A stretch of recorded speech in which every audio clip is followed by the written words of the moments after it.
साथियों, जय हिंद। अब सबसे बड़ा सवाल दिल्ली में ये पूछा जा रहा है कि क्या अब आम आदमी पार्टी का कार्यालय तिहाड़ जेल में होगा। जो अभी सुप्रीम कोर्ट और हाई कोर्ट में इशू चल रहा है वो यही है कि जो आम आदमी पार्टी का ऑफिस बना हुआ है दीनदयाल उपाध्याय मार्ग पर, अब उसको खाली करना होगा। अब इसका जो नया पता है वो जल्दी ही तिहाड़ जेल होगा, क्योंकि जिस तरह से आम आदमी पार्टी की सरकार दिल्ली में चलाई जा रही है या धक्का देकर चलाई जा रही है, अब वो दिन आ गए हैं कि सीएम साहब को अपना जो मफलर है वो निकाल लेना चाहिए, क्योंकि तिहाड़ में ठंड काफ़ी है और वहाँ पर हीटर का भी इंतजाम अभी नहीं हो पाया है। ऐसे हालात में जो आप पंजाब सपोर्टेड ये किसान आंदोलन चला रहे हैं, क्या आपको तिहाड़ जेल जाने से बचा पाएगा? ये सबसे बड़ा सवाल है। परंतु लगता नहीं कि आप अब से बच पाएंगे। आपका अल्टीमेटली लैंडिंग तिहाड़ जेल में लगभग तय है। 17 तारीख को आपको ईडी की अदालत ने सम्मन किया है और 19 तारीख को आप ईडी ने बुलाया है कि आप इन्वेस्टिगेशन ज्वाइन किए। जो आप आंदोलन चला रहे हैं, पंजाब सपोर्टेड आंदोलन चला रहे हैं, जिसमें अभी ड्रोन पर सवाल पूछा जा रहा है कि ड्रोन कैसे उड़ाए जा रहे हैं, क्यों उनसे निगरानी रखी जा रही है।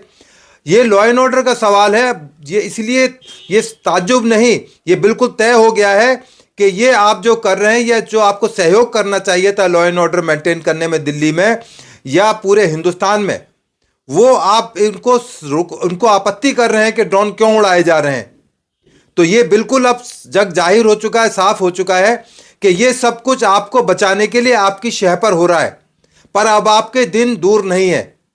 जिस तरह से जो किसान आंदोलन चलाया जा रहा है, जिस तरह से उनको सपोर्ट मिल रही है, तो वो धीरे धीरे पब्लिक को पता लगता जा रहा है। आपके सारे जो एक्सपोज हो चुके हैं, आप जो है, अब चूंकि यूपी से किसान आ नहीं रहे हैं क्योंकि टिकैत को अभी स्पॉन्सर ही नहीं मिल पा रहा है कि जो दिल्ली में उनको भेज सकें, जहां से वो अपना प्रोग्राम शुरू कर सकें। किसान आंदोलन की आड़ में सीएम साहब का बचना अब नामुमकिन है। पन्नू जैसे टेररिस्ट वहां से वीडियो रिलीज कर रहे हैं कि किसान आंदोलन को कैसे भड़काया जाए, किस तरह से टूल किट का इस्तेमाल किया जाए। कैसे आपने पिछले आंदोलन में देखा, किसान आंदोलन में कितनी तरह के टूल किट पाकिस्तान से, दूसरे यूरोपियन कंट्री से यहां पर चलाए गए, परंतु हमारा देश आज भी वही है और वही मजबूती से खड़ा हुआ है। परंतु इस बार ऐसा लग रहा है कि शायद आपका ये पासा फेल हो जाए, क्योंकि जिस तरह से हरियाणा पुलिस ने 2 दिन में आपको जवाब दिया है और बड़ा मजबूत एक मैसेज दिया है, उससे मजबूत मैसेज दिल्ली पुलिस आपको देने वाली है। क्योंकि जिस तरह से आपने लाल किले पर आकर वहां पर हमारे देश का अपमान किया, हमारे झंडे का अपमान किया, वो आप द्वारा समर्थित था सारा आंदोलन। आपके जो मनीष सिसोदिया जी जो इस टाइम तिहाड़ जेल में आराम पर गए हुए हैं, हालांकि 3 दिन की उनको परमिशन मिल गई है, घर में कोई शादी है, थोड़ा डांस डूंस करना है, वैलेंटाइन का टाइम है, तो इसलिए उनको 3 दिन की परमिशन मिल गई शादी में आने की। वापिस वो आपको वहीं पर मिलेंगे और ये लोग बड़ी बेसब्री से आपका इंतजार कर रहे हैं। सीएम साहब आपके पुराने कुलीग हैं और अब तो आपका ऑफिस भी जाने वाला है। अब आपको सरेंडर करना पड़ेगा हाई कोर्ट को, तो अब आपका नया ठिकाना तो मिल गया है। वो फुटपाथ पर तिहाड़ जेल के बाहर होगा या अंदर होगा, ये आप लोगों को तय करना है कि आम आदमी पार्टी का हेड ऑफिस कहाँ होगा। क्योंकि आप तो बहुत आम आदमी हैं, आपको कोई बड़े बिल्डिंग या बड़ी कोठी या बड़ी उसकी जरूरत तो है नहीं। आप तो कहीं से भी ऑपरेट कर सकते हैं, क्योंकि आप जिस मकान में रहते हैं झुग्गी नुमा मकान है, गरीब लोग उसमें रहते हैं, आम आदमी पार्टी रहते हैं, खांसते रहते हैं हर टाइम। चप्पल आपके पास है, हवाई चप्पल है, वो कार अभी आपने ढककर पता नहीं कहाँ रखी है, तो ढूंढना पड़ेगा, क्योंकि आपकी कार भी छिनेंगी। आपका शीश महल जो आपने बनाया, वियतनाम से काला पत्थर लगवाया है, उसके अंदर तमाम चीज़ें बताई जा रही हैं, वो भी आपको छोड़नी पड़ेगी। तो अपना पैकिंग भी तैयारी कर लें कि भाई अपने कागज पत्थर जो भी सामान है अपना इकट्ठा करना शुरू कर दें, क्योंकि ये मकान अब आपके पास नहीं रहेगा। ये सरकार इसको वापिस लेगी। ये सरकार आपकी बपौती नहीं है, हिंदुस्तान आपकी बपौती नहीं है। जिस तरह से आप इन तमाम चीज़ों को बुन रहे हैं वो अपने खिलाफ बुन रहे हैं। आप ईडी से सवाल पूछते हैं, आप दिल्ली पुलिस की क्राइम ब्रांच जाती है, उसके आईओ को आप सम्मान नहीं लेते हैं, बड़े ताज्जुब की बात है। उल्टा चोर कोतवाल को डांटे, सवाल पूछ रहे हैं कि मेरे को किस हैसियत में बुलाया जा रहा है। पहली बार हिंदुस्तान के इतिहास में हुआ है कि हैसियत पूछी जा रही है कि मैं सीएम की हैसियत से बुलाया जा रहा हूं, गवाह की हैसियत से बुलाया जा रहा हूं, एज एन एक्यूज बुलाया जा रहा हूं। क्योंकि आप ऐसा तो नहीं है बिल्कुल ना समझ हैं, आपके पास बड़े बड़े लॉयर्स हैं, आप पता नहीं किस तरह के लॉयर्स हैं, आपको कैसी सलाह देते हैं। उन्होंने शायद यही आपको बताया होगा कि भाई ये इनसे पूछो कि भाई मैं किस हैसियत से बुलाया जा रहा हूँ। जो हिंदुस्तान का कानून है वो तो बिल्कुल सबको एक तौर पे मानता है, पर अपने आप को अबव लॉ मानते हैं, कानून से ऊपर मानते हैं। तो अभी जो आपकी एनार्किस्ट पार्टी है उसका अब दिल्ली पुलिस भुज भरेगी।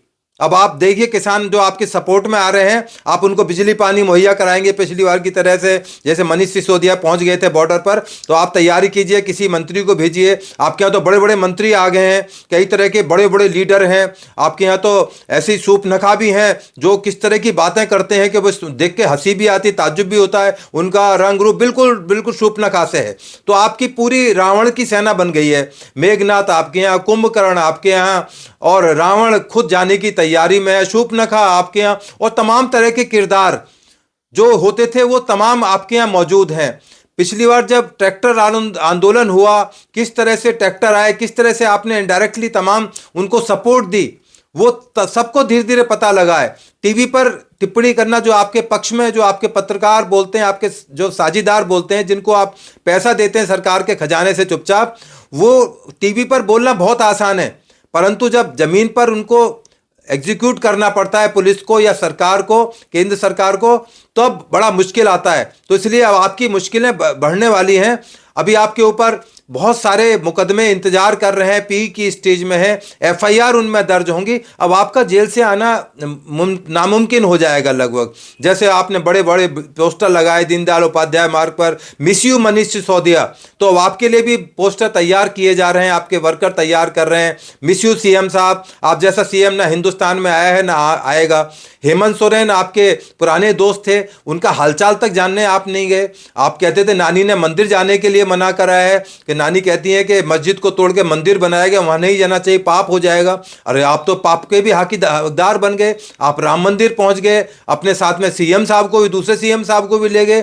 तो ये सब बताता है कि आपकी जो परेशानी है अब वो किस तरह से धीरे धीरे बढ़ेगी। आप जो जिस तरह से आप सुंदरकांड का पाठ करा आपने, जिस तरह से आपने तमाम जो इलेक्शन के टाइम पर जो मंदिरों के अंदर, हनुमान मंदिर के अंदर जाना, तो ये जो कांड वांड है ना, सुंदरकांड फलाकांड आप जो करा रहे हैं, और जो पिछले कांड हैं उनसे बचा नहीं पाएंगे सुंदरकांड आपको, क्योंकि आपका कांड उन सारे कांडों से भारी है।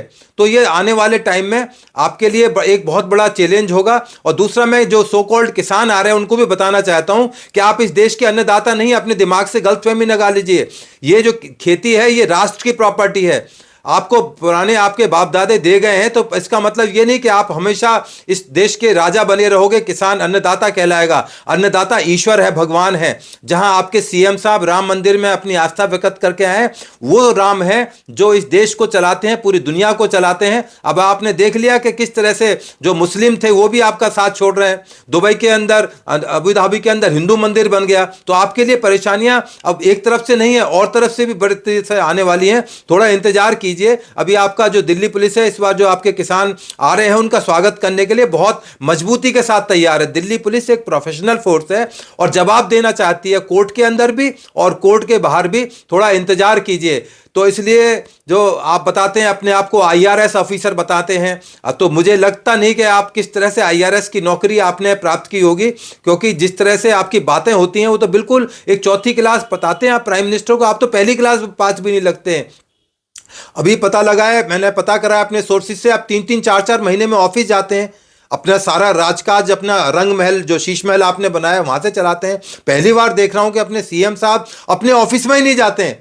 अरे भाई कब जाएंगे, कैसे फाइलें निकलेंगी, कैसे काम चलेगा। पर हाँ, याद आया, पर आप तो कोई मंत्रालय है ही नहीं, आपकी तो कोई जिम्मेदारी है ही नहीं, ना आपको साइन करने, ना आपकी कोई जिम्मेदारी फिक्स कर सकता, ना आपको फंसा सकता।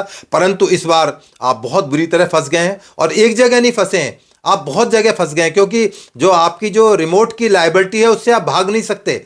आप कह नहीं सकते कि शीश महल में ये पत्थर पैसा कैसे लगा, मुझे तो पता ही नहीं लगा, मैं तो इतना इनोसेंट हूं, मुझे इन सब चीज़ों का पता नहीं है। तो अभी आपकी गिरफ्तारी भी होगी, आप जेल भी जाएंगे।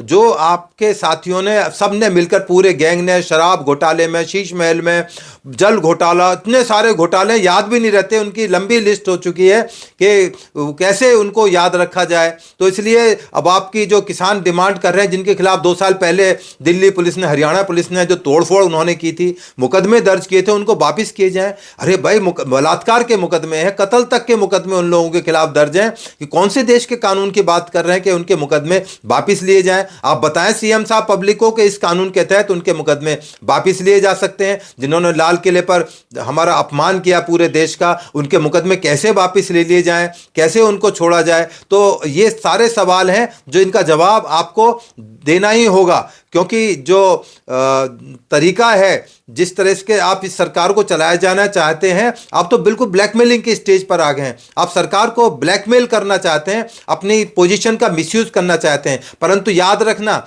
हिंदुस्तान में ऐसी ऐसी पार्टी आई जिनका आप नामो निशान नहीं है, जो कहती थी कि हम पूरा हिंदुस्तान चलाएंगे। आपका भी सपना था कि मैं भी प्रधानमंत्री कुर्सी पर, सपना लेना अच्छी बात है। अभी आपका सपना तिहाड़ जेल में भी रह सकते हैं, क्योंकि आप कह रहे हैं कि मैं एक सर्वे करा रहे हैं कि मेरे को तिहाड़ से चलाना चाहिए या किसी और को सत्ता में सौंप के जाऊं, और जिस दिन आप सत्ता सौंप के चले गए, आपको धक्का मार देंगे आपके साथी। अभी तो आपका तमाशा शुरू हुआ है। अब आप देखना, जो आपके साथी, जो मंत्रीगण हैं, जेल से बाहर आएंगे कि क्या फजीता होगा आपके बीच में। आपको यह नहीं पता कि जो बातें चल रही हैं, जो बातें निकल कर आ रही हैं, वो तमाम कह रहे हैं कि आपने उनको फंसा दिया है।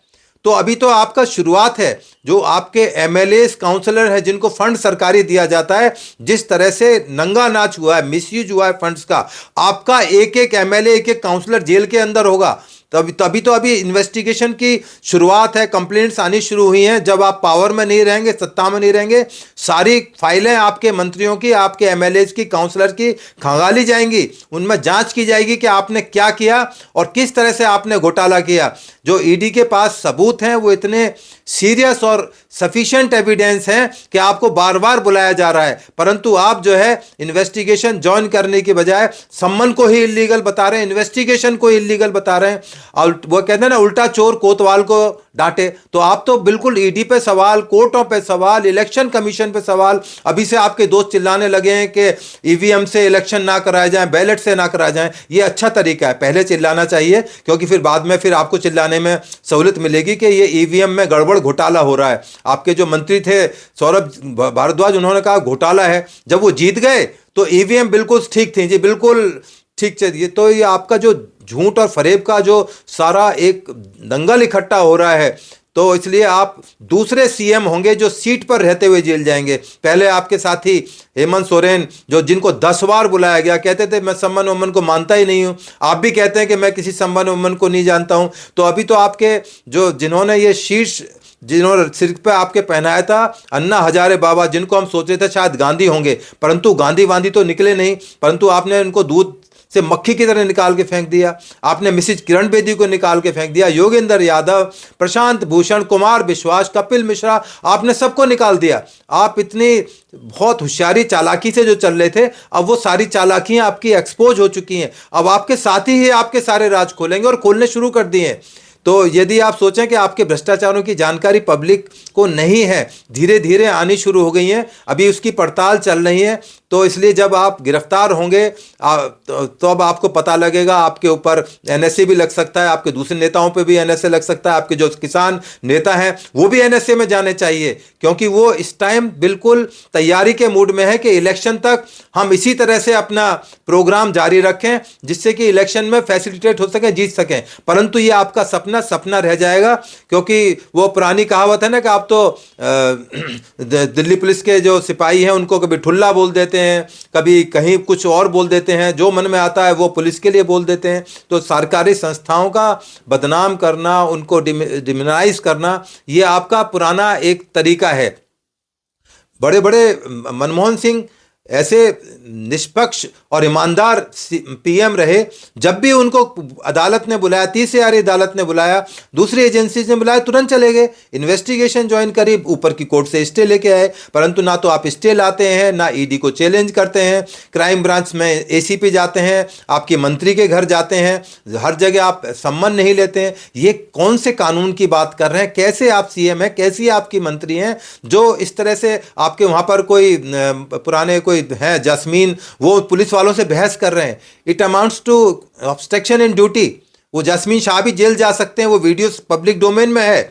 आप सरकारी जो अफसर है या जानकारी सम्मान लेकर आए, वारंट लेकर आए, कोई जानकारी आपसे लाएं और ये ऑब्स्ट्रक्शन माना जाएगा। तो अभी जो आपका पूरा गैंग है उसका सब धीरे धीरे घोटाला हो रहा है। आप कहते थे भाई 1 रुपए का घोटाला होगा, मैं रिजाइन कर जाऊंगा, मैं छोड़ दूंगा। अब तो सैकड़ों करोड़ का घोटाला है, अब भी आपको समझ में नहीं आ रहा है। तो इसलिए जैसी करनी वैसी भरनी, आपको हिसाब किताब देना ही होगा, पूछा जाएगा आपसे।